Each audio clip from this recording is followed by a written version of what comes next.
Madame raconte des histoires. Bonjour et bienvenue à toi chez Madame raconte des histoires. Aujourd'hui, je t'emmène pour la très belle aventure de La Belle et le Clochard. Alors si tu es prêt, c'est parti. Jim et Darling fêtent leur premier Noël dans leur nouvelle maison. Jim offre à Darling un merveilleux cadeau, un bébé cocker. Darling accroche un beau collier au cou de la petite chienne qu'elle décide d'appeler Lady.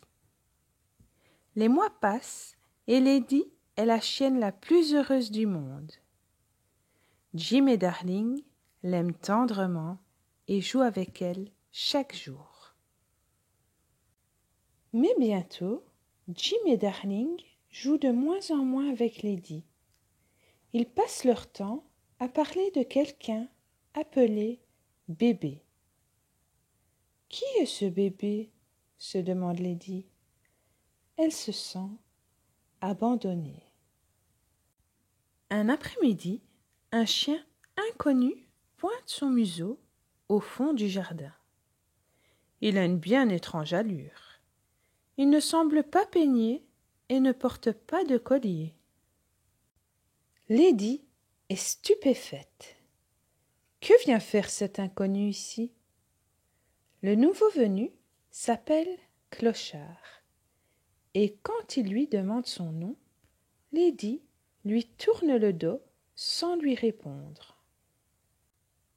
Le jour suivant, Lady entre dans la chambre de Darling et voit un berceau à côté du grand lit. Darling a eu un petit garçon. Lady regarde le bébé et sourit. Quelques mois plus tard, Jim et Darling décident de prendre quelques jours de vacances. Ils demandent à Sarah, la tante de Darling, de venir garder Lady et le bébé. Tante Sarah est venue avec ses chats qui détestent les chiens. Lady sent aussi que tante Sarah n'aime pas les chiens. Très malheureuse, la petite chienne regarde Darling et Jim partir. Tante Sarah monte pour surveiller le bébé. Aussitôt, les deux méchants chats sautent à travers la pièce, tentent d'attraper le pauvre canari dans sa cage et le poisson dans son bocal. Pensant que c'est Lady qui a fait toutes ces bêtises, tante Sarah la gronde.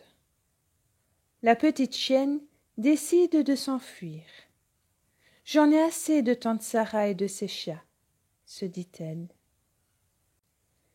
Lady marche dans les rues pendant des heures et se retrouve dans un quartier dangereux de la ville. Soudain, des chiens féroces foncent sur elle. Heureusement, Clochard apparaît et les fait fuir. Lady est si soulagée d'avoir été secourue et de trouver quelqu'un à qui parler qu'elle raconte à Clochard tous ses problèmes. Clochard l'emmène dans un restaurant italien qu'il connaît bien. L'ami de Clochard, Tony, apporte une grande assiette de spaghettis aux deux nouveaux amis.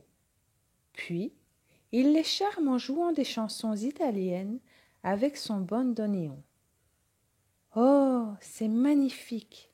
pense Lady en regardant Clochard d'un œil ravi. Après le dîner, Lady et Clochard vont dans un parc se promener au clair de lune. Les deux chiens se regardent avec beaucoup de tendresse. Ils s'endorment à la belle étoile. Le lendemain matin, Lady explore tranquillement les faubourgs de la ville avec Clochard. Sur le chemin, Clochard repère des poules au fond des jardins et s'élance au milieu du poulailler. Furieux, le propriétaire des poules appelle l'homme de la fourrière. Clochard réussit à lui échapper, mais Lady est attrapée et enfermée dans le fourgon. La fourrière est un endroit triste et lugubre. Heureusement, les autres chiens sont gentils avec Lady.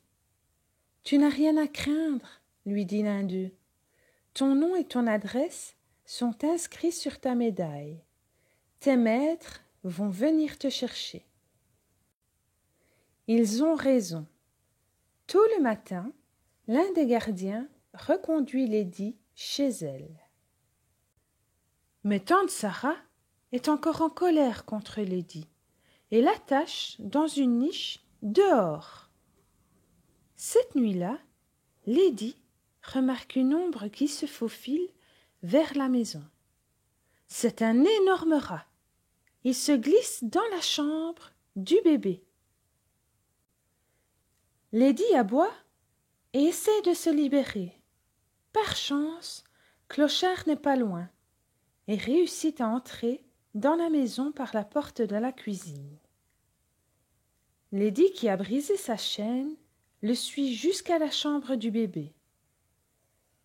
Clochard voit l'énorme rat et se jette sur lui. Tout ce bruit réveille le bébé. Tante Sarah arrive dans la chambre et ne voit pas le rat mort. Elle gronde les chiens et les envoie au sous-sol. Puis appelle l'homme de la fourrière qui emmène Clochard. C'est alors que Jim et Darling arrivent. Lady leur montre le rat mort. « Je dois récupérer ce chien avant qu'il n'arrive à la fourrière, » dit Jim. Il rattrape le véhicule emportant Clochard et explique tout au conducteur. Clochard est libéré et Jim l'invite à venir vivre avec eux. Clochard n'a encore jamais vécu dans une maison, mais il est ravi d'habiter chez Jim et Darling, auprès de sa Lady bien-aimée. Bonne année à toi, et si tu as aimé cette histoire, n'oublie pas de mettre un gros pouce bleu et de t'abonner à la chaîne. Gros bisous, à bientôt!